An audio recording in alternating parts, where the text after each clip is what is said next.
Malam itu, langit di atas desa Watu Gede tampak kelam. Awan tebal menggantung, menutup bulan yang seharusnya bulat sempurna. Angin dari arah timur berembus pelan, membawa aroma anyir yang sulit dijelaskan asalnya.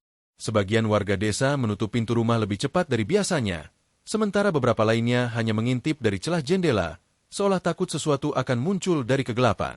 Di ujung desa, tepat di batas hutan bambu, terdapat sebuah rawa yang sudah lama dianggap angker. Orang-orang menamainya rawa kembar, karena bentuknya yang seperti dua cekungan air besar yang saling berdekatan. Rawa itu jarang disentuh, bahkan oleh pencari ikan sekalipun. Konon, siapa saja yang berani mendekat saat malam tiba, akan mendengar bisikan halus yang memanggil namanya. Ardi, seorang pemuda 22 tahun, berdiri di tepi pematang sawah yang berdekatan dengan rawa itu. Matanya menatap lurus ke arah kegelapan, seakan ada sesuatu yang menariknya. Tubuhnya gemetar bukan karena dingin, tapi karena rasa penasaran yang semakin menyesakkan dada. Masa ia cuma rawa biasa bisa bikin orang hilang akal? Pikirnya dalam hati. Ardi bukan pemuda sembarangan. Sejak kecil, ia dikenal berani dan sering nekat melakukan hal-hal yang dianggap tabu oleh warga desa. Ia suka menantang dirinya untuk membuktikan apakah cerita-cerita mistis yang diwariskan orang-orang tua hanyalah bualan belaka, atau memang ada kebenarannya. Namun, di balik sikap nekat itu, ada juga sesuatu yang tak pernah ia tunjukkan, rasa ingin tahu yang nyaris tak terbendung. Baginya, dunia gaib adalah misteri yang harus dibongkar, bukan dihindari. Sore tadi, ia sempat berbincang dengan Mbah Darmo, tetua desa yang sudah hampir seabad umurnya. Rambut putihnya dibiarkan terurai, tubuhnya kurus, tapi matanya masih tajam. Dialah yang sering menjadi rujukan warga jika ingin tahu soal sejarah desa, atau kalau ada kejadian aneh yang tidak bisa dijelaskan. Di beranda rumah kayu yang reot itu, Ardi memberanikan diri bertanya. "Mbah, apa benar di rawa itu ada ajian sakti?" Tanya Ardi, suaranya setengah berbisik. Mbah Darmo terdiam cukup lama, lalu menyulut rokok klobotnya. Asap mengepul, membuat suasana semakin tebal. "Heh, Le, kowe iki kok kepengin ngerti barang sing ora patut ditiru," gumam Mbah Darmo, suaranya serak. "Rawa kembar kui dudu panggonan dolanan. Wong-wong sing ora enduwe niat becik, nek mlebu kana, mesti ana sing ilang. Ono sing bali mung nyawa, ono sing ora bali blas." Ardi menelan ludah, tapi rasa ingin tahunya makin menjadi. "Tapi ajian rawa rontek itu beneran ada, Mbah?" desaknya lagi. Kali ini, Mbah Darmo menatapnya tajam. Ada sinar aneh di matanya, campuran antara marah dan takut. "Yo ana, ilmu iku diciptakne wong sakti jaman Mataram. Nek wong nganggo ajian kui, awake ora bakal mati meskipun dipotong dadi 1000 bagian. Kepala misa saka badan, tangane kesabet pedang, sikile ketugel, kabeh bakal nyambung maneh. Wong kui dadi ora yeso mati kanthi cara biasa." Ardi terperangah. "Wah, sakti tenantu, Mbah," serunya kagum. Tapi Mbah Darmo langsung menepuk lututnya keras, membuat Ardi kaget. "Sakti? Kowe mikir kui sakti? Ora, Le, kui kutukan. Wong sing nganggo ajian kui ora yeso mati kaya manungsa liyane. Dheweke kudu ngombe getih, kudu njuk tumbal nyawa supaya uripe ora mambu busuk. Rohe ora yeso bali marang Gusti. Wong-wong kui dadi koyo lelembut sing kelakon nganggo jasad manungsa." Suasana hening. Hanya suara jangkrik dan desir angin malam yang terdengar. Ardi sempat merinding, tapi ia cepat-cepat menepis perasaan itu. Terus, "Nek ora ana sing warisne ajian iku, berarti wis ilang tu, Mbah?" tanya Ardi dengan nada penasaran. Mbah Darmo menghela napas panjang, lalu berkata lirih, "Ora kabeh ilang. Saiki isi ana keturunane sing gawa kutukan iku. Nanging, awake dewe ora ngerti sapa. Wong kui bakal katon biasa, nganti dina nalika ajiane caluk tumbal." Ardi terdiam, tapi dalam dadanya, rasa penasaran itu malah semakin membara. Malam ini, kata-kata Mbah Darmo terus terngiang di telinganya. Ardi melangkah pelan menuju bibir rawa, meski udara di sekeliling mulai terasa berbeda. Angin yang tadinya sepa-sepa berubah dingin menggigit. Dari kejauhan, terdengar suara kodok bersahutan, tapi anehnya suara itu terdengar seperti nyanyian yang berulang-ulang. Saat kakinya hampir menyentuh lumpur rawa, ia berhenti. Air rawa itu tampak berkilau aneh, meski tidak ada cahaya bulan. Ardi menunduk, dan untuk sesaat ia merasa seperti ada wajah lain yang menatap balik dari permukaan air. Ardi. Bisikan itu lirih, nyaris tak terdengar, tapi jelas memanggil namanya. Ardi tersentak mundur, jantungnya berdegup kencang. Namun bukannya lari, ia justru semakin penasaran. Ia mengeluarkan senter kecil dari sakunya, menyorot ke permukaan rawa. Di sana, ia melihat sesuatu yang membuat bulu kuduknya berdiri. Sebuah benda kecil berkilat, setengah tenggelam di lumpur hitam. Tanpa berpikir panjang, ia melangkah masuk, meski sepatu dan celananya langsung terendam lumpur. Tangannya meraih benda itu, ternyata sebuah keris kecil dengan gagang kayu tua. Saat ia genggam, hawa dingin langsung menyelimuti seluruh tubuhnya, seolah ada aliran listrik menjalar ke nadi. Ardi terengah, tapi matanya berbinar. Iki, sing dak karepke. Iki mesti pusakane ajian rawa rontek. Langit bergemuruh, dan angin kencang tiba-tiba berhembus dari arah rawa. Suara kodok berhenti mendadak, digantikan dengan keheningan yang mencekam. Di dalam hatinya, Ardi tidak tahu bahwa malam itu adalah awal dari sebuah kutukan. Sejak malam ia menemukan keris kecil di tepi rawa kembar, Ardi tidak pernah lagi bisa tidur nyenyak. Malam pertamanya di rumah terasa panjang. Tubuhnya panas dingin, seperti orang demam. Ia membaringkan diri di dipan bambu, tapi matanya sulit terpejam. Setiap kali ia menutup mata, suara bisikan lirih itu muncul kembali. Ardi, Ardi. Awalnya ia mengira hanya halusinasi. Namun makin lama, bisikan itu berubah menjadi pekikan keras, disertai bayangan aneh. Ia melihat dirinya sendiri dalam mimpi, berdiri di tengah rawa dengan tubuh terbelah. Kepala di satu sisi, tangan di sisi lain, kaki tercerai-berai. Anehnya, potongan tubuh itu bergerak sendiri, merangkak, lalu menyatu kembali seperti tidak pernah terpisah. Ardi terbangun dengan keringat dingin mengucur deras di dahinya. Nafasnya memburu, dan ia langsung menyalakan lampu teplok di kamar. Keris kecil itu ia letakkan di atas meja kayu. Anehnya, meski tidak disentuh, benda itu terlihat berkilau samar dalam cahaya temaram. Apa benar Iki, pusaka ajian rawa rontek?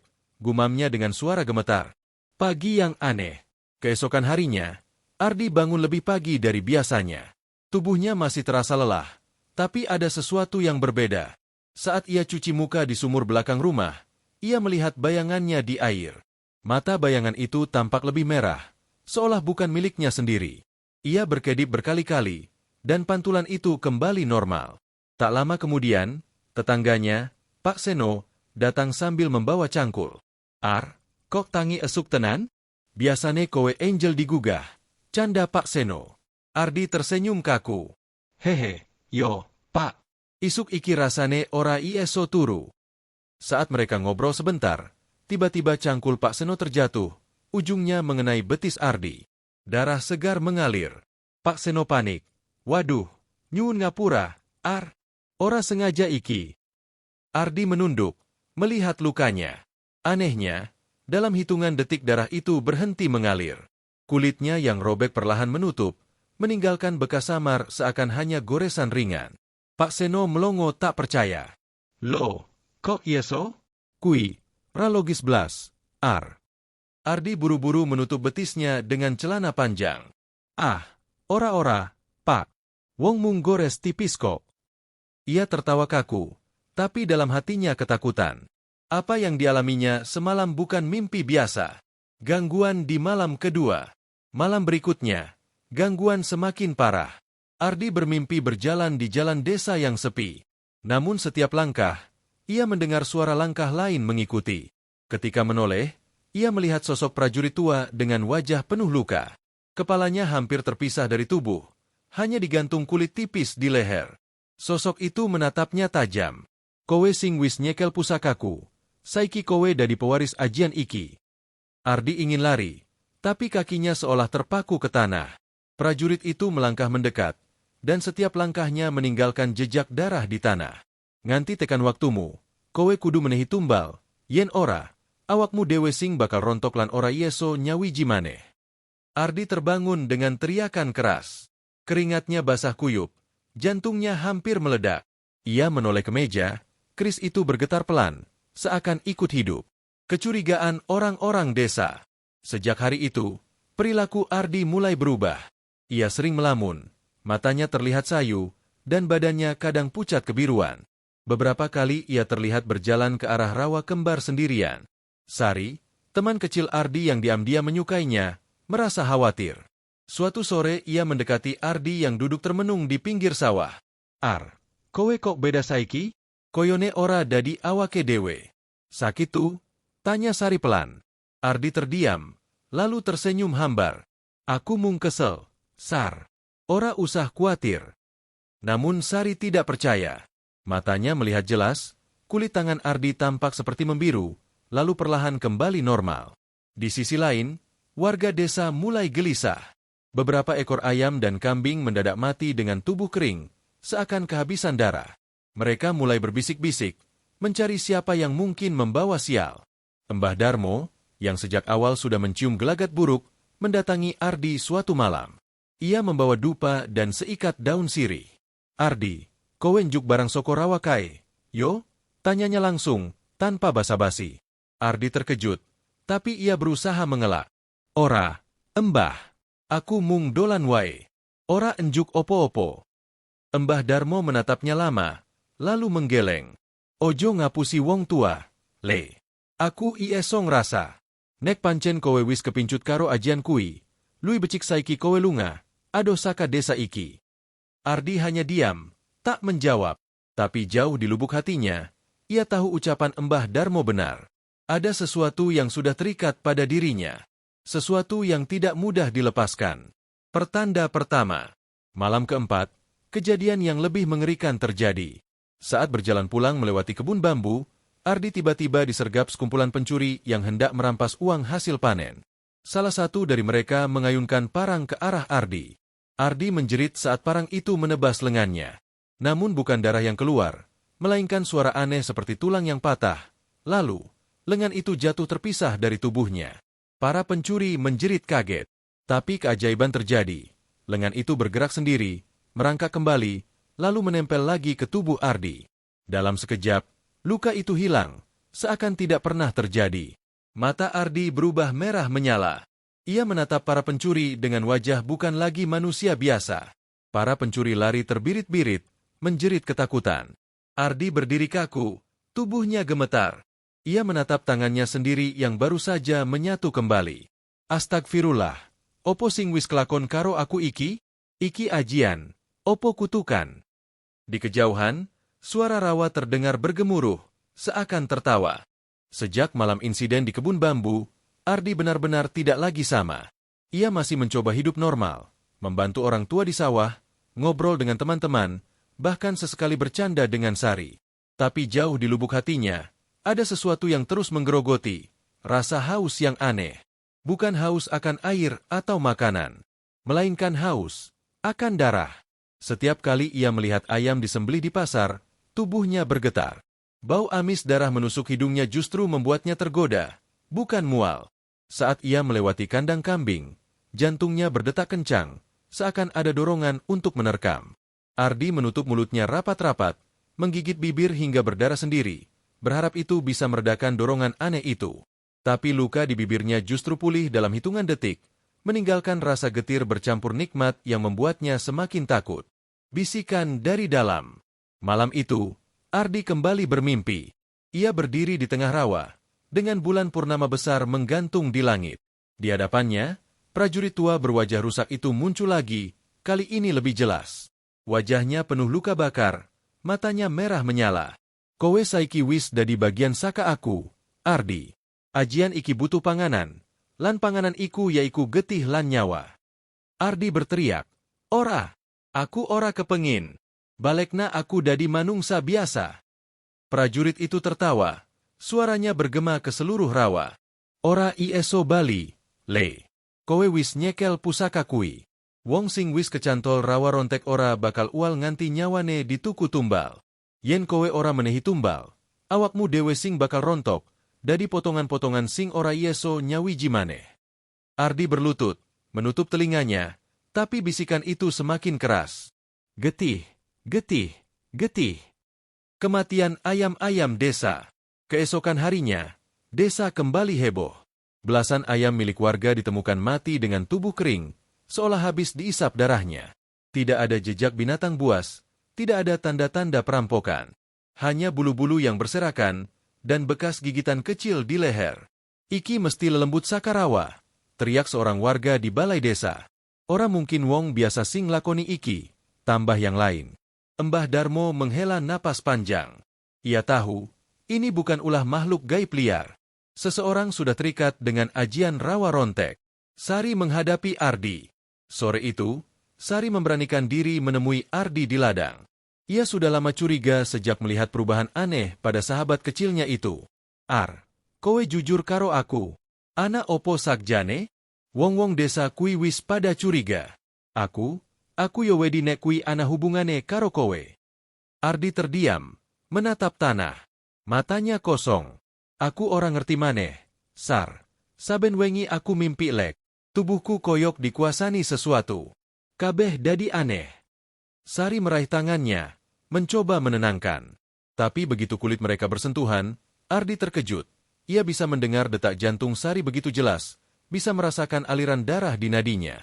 Rasa lapar itu tiba-tiba muncul lagi, membara, sulit ditahan. Ia buru-buru menarik tangannya, wajahnya pucat. "Ojo cedak aku, Sar. Bahaya." Sari terdiam, takut sekaligus sedih. Ia tahu Ardi sedang melawan sesuatu yang lebih besar dari dirinya sendiri. Tumbal pertama. Malam itu hujan turun deras. Ardi berjalan tanpa arah. Tubuhnya terasa panas, matanya memerah. Bisikan itu kembali terdengar di telinganya. "Getih, saiki wektu pisanan. Yen ora, awak musing bakal mati." Di tepi hutan, ia melihat seekor kambing milik Pak Seno terikat di pohon, ditinggalkan sementara oleh pemiliknya. Nafsu itu tak bisa ia tahan lagi. Dengan gerakan cepat, tangannya meraih leher kambing itu. Hewan malang itu menjerit, tapi dalam hitungan detik, tubuhnya lunglai, darahnya habis terserap. Ardi terengah, matanya berkilat. Ia menatap tangannya sendiri yang kini berlumuran darah. Ada rasa puas, tapi juga rasa takut yang luar biasa. Namun, sesuatu lebih buruk terjadi. Saat ia menoleh, ia melihat seorang anak kecil, anak Pak Seno, berdiri di bawah hujan, menatapnya dengan wajah ketakutan. "Mas Ardi, kowe ngopo?" Suara anak itu gemetar. Ardi panik. Nafsu dalam dirinya masih membara. Bisikan itu semakin keras. "Tum, bal, tum, bal." Ardi berusaha menahan diri, tapi tubuhnya bergerak sendiri. Dengan mata merah menyala, ia mendekat ke arah anak itu. Jeritan kecil terdengar, lalu hujan semakin deras, menenggelamkan semua suara. Pagi yang mencekam. Esoknya, warga desa geger. Seorang anak kecil ditemukan tergeletak di tepi hutan. Tubuhnya kaku, wajahnya pucat tanpa setetes darah. Di sampingnya, kambing Pak Seno juga mati dengan kondisi serupa. Tangisan histeris keluarga korban menggema di seluruh desa. Orang-orang berkumpul, panik, marah, dan ketakutan. "Iki wes kelewihan. Ono sing lakoni ilmu peteng," teriak seorang lelaki. "Iki dudu maling, dudu kewan buas. Iki gaweane wong sing wis kepincut rawa rontek," tambah yang lain. Semua mata mulai mencari-cari siapa pelakunya. Dan beberapa di antara mereka mulai berbisik, nama Ardi. Ardi dalam ketakutan. Di rumahnya, Ardi terduduk lemas. Tangannya masih bergetar, wajahnya pucat pasi. Ia mencoba mencuci noda darah di pakaiannya, tapi bau amis itu tidak mau hilang. Ia menatap keris kecil di meja, yang kini tampak semakin berkilau merah. "Gusti, opo sing wis tak lakoni iki? Aku wis dadi pembunuh." Namun, di dalam hatinya, suara itu kembali bergema. "Iki mung wiwitan, Ardi. Yen kowe ora gelem nampa, awak musing bakal rontok. Nanging yen kowe nerimo, kowe bakal dadi abadi. Ora ana sing yeso mateni kowe. Kabeh wong mung bakal dadi pangananmu." Ardi menutup telinganya, menjerit sekuat tenaga. Tapi tidak ada yang bisa menghentikan bisikan itu. Malam pertama telah menuntut tumbal darah. Dan itu baru permulaan. Geger di balai desa. Pagi itu, balai desa penuh sesak. Tangisan keluarga korban masih terdengar dari kejauhan. Orang-orang berkumpul dengan wajah tegang. Sebagian berteriak, sebagian lagi sibuk berdebat. "Iki dudu maling biasa. Coba deloken, awak bocah kui kering tanpa getih blas," teriak Pak Seno dengan suara serak. "Aku yo ora percaya yen kui ulah kewan. Iki gaweane wong sing wis nglakoni ilmu peteng, sahut yang lain.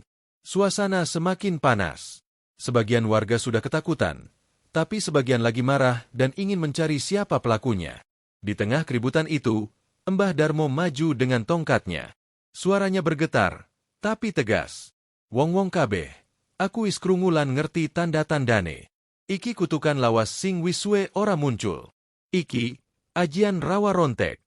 Warga langsung terdiam, sebagian saling pandang dengan wajah pucat. Nama itu hanya mereka dengar sebagai dongeng menakutkan sebelum tidur. Ajian rawa rontek? Kui, sing gawe wong ora yeso mati kuitu. Mbah? Tanya seorang lelaki dengan suara gemetar. Mbah Darmo mengangguk pelan. Nanging ilmu iku dudu berkah, iku kutukan. Wong sing nyekel ajian iki kudu ngombe getih. Nek ora, awake dewe sing bakal rontok lan ora yeso nyawiji maneh. Seisi balai desa gempar. Ada yang langsung menyebut-nyebut nama Ardi dengan suara pelan. Aku sering weruh Ardi mlebu metu rawakai, bisik seorang ibu. Wingi-wingi tanganku endelop, tangane Ardi ketugal cangkul, nanging sakjane ora ono lukane blas. Tambah Pak Seno dengan mata melebar. Bisik-bisik itu berubah jadi teriakan. Ardi! Ardi sing gawa sial. Kita kudu nyegah sadurunge tambah akeh korban. Ardi yang terkepung. Di rumahnya, Ardi berjongkok di sudut kamar. Wajahnya pucat, matanya merah, tangannya gemetar. Bau amis masih menempel di tubuhnya meski sudah berulang kali ia cuci. Ia mendengar langkah kaki orang-orang di luar. Suara teriakan semakin dekat. Ardi! Metua kowe! Wong-wong desa pengin jawabanmu. Ardi menutup telinganya, berkeringat dingin. Nafasnya memburu. Bisikan itu lagi-lagi muncul. Wong-wong kui mung bakal dadi pangananmu. Ojo wedi, Ardi. Kowe luwih kuat tinimbang kabeh. Tangek lan buktekna. Ardi mengguncang kepalanya. Ora. Aku ora kepengin. Aku ora kepengin dadi pembunuh maneh. Tiba-tiba, pintu rumahnya diketuk keras. Suara Pak Seno menggema. Aku ngerti kowe sing mateni anakku. Nek kowe jujur saiki, isih ana kesempatan. Nanging nek kowe tetep ndelik, aku ora bakal ngapura. Air mata menetes di pipi Ardi. Ia ingin sekali keluar dan meminta maaf. Ingin mengatakan bahwa ia sendiri tidak sanggup menahan dorongan itu. Tapi kata-kata seolah terkunci di tenggorokannya. Campur tangan Mbah Darmo. Sebelum warga mendobrak pintu rumah Ardi, Mbah Darmo berdiri di depan kerumunan. Wong-wong kabeh, ojo sembrono. Nek kowe munggah nesu saiki, malah bisa ciloko kabeh. Nanging Mbah, bocah kui wis mateni anak cilik. Aku ora yeso ngapura, teriak Pak Seno sambil berlinang air mata. Mbah Darmo menatapnya dengan iba. Aku ngerti, Sen. Rasa susahmu abot. Nanging percaya aku, ngadepi wong sing wis kepincut ajian rawa rontek ora yeso mung nganggo amarah. Awakmu kabeh malah bisa dadi korban saban jure. Kerumunan hening sejenak, tapi wajah mereka tetap tegang. Mereka butuh kepastian. Dan nama Ardi sudah terlalu jelas dibisikkan di antara mereka. Aku sing bakal ngadepi Ardi. Kowe kabeh balik disik. Ojo nganti nesu nguasani pikiranmu. Dengan berat hati, warga mundur perlahan, meski sebagian masih menggerutu. Percakapan rahasia. Mbah Darmo masuk rumah Ardi, mendapati pemuda itu terduduk dengan mata sembab. Keris kecil tergeletak di meja, berkilau merah samar. Aku wis ngerti kabeh. Iki kabeh gara-gara pusaka kui. Tuh, suara Mbah Darmo lirih tapi mantap. Ardi menunduk, air matanya jatuh. Mbah, aku ora kepengin. Nanging suarane, bisikan iku, nek aku ora nuruti, awaku koyok arep pecah. Mbah Darmo menghela napas panjang. Aku wis tau weruh wong sing kecantol ajian iki, puluhan tahun kepungkur. Kabeh pada entek uripe kanthi cara gegirisi. Ora ana siji wae sing yeso slamet kanthi becik. TGC, aku ora ana jalan metu. Mbah? Tanya Ardi dengan suara serak. Mbah Darmo menatapnya dalam-dalam. Ana siji. Nanging ora gampang. Kowe kudu wani ngadepi roh pencipta ajian iki. Nek kowe wani, bisa wae kutukan iki diputus. Nanging yen kowe kalah, kowe bakal dadi penggantie selawase. Ardi terdiam, tubuhnya gemetar. Bayangan di rawa. Malam itu, meski hujan reda, langit tetap kelam. Dari kejauhan, Mbah Darmo melihat Ardi berjalan lagi menuju rawa, membawa keris kecil itu. Tubuhnya terlihat goyah, seakan dipandu oleh sesuatu yang tak terlihat. Warga yang mengintip dari jauh bergidik. Beberapa berbisik sambil menutup mulut. Kui tenan. Ardi. Deweke mlebu rawa kae. Wis, bener. Deweke sing kena kutukan. Di permukaan rawa, kabut tebal mulai muncul, membentuk bayangan sosok prajurit tua tanpa kepala. Ardi melangkah masuk, matanya kosong, seakan bukan dirinya lagi. Mbah Darmo menggenggam tasbih di tangannya, berdoa dalam hati. Ia tahu, malam itu hanyalah permulaan dari pertarungan yang jauh lebih besar. Langit malam itu gelap pekat. Kabut turun menyelimuti rawa, membuat siapapun yang melihat dari kejauhan merinding. Bulan hanya tampak samar di balik awan hitam, seperti enggan menjadi saksi peristiwa yang akan terjadi. Ardi berjalan dengan langkah gontai.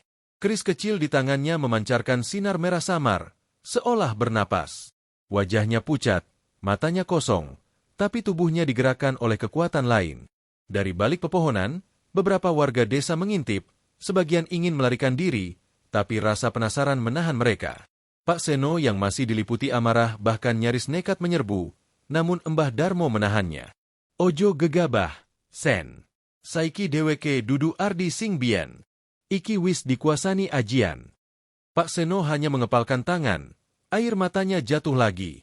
Sosok yang bangkit. Air rawa yang tenang tiba-tiba bergolak. Gelembung-gelembung besar muncul, lalu kabut menggumpal menjadi sosok bayangan tinggi. Dari dalamnya, muncullah sesosok prajurit tua tanpa kepala, tubuhnya penuh luka robek, darah hitam mengalir tiada henti, namun tak kunjung habis. Suara berat menggema, bukan dari mulut, tapi langsung menembus telinga semua orang.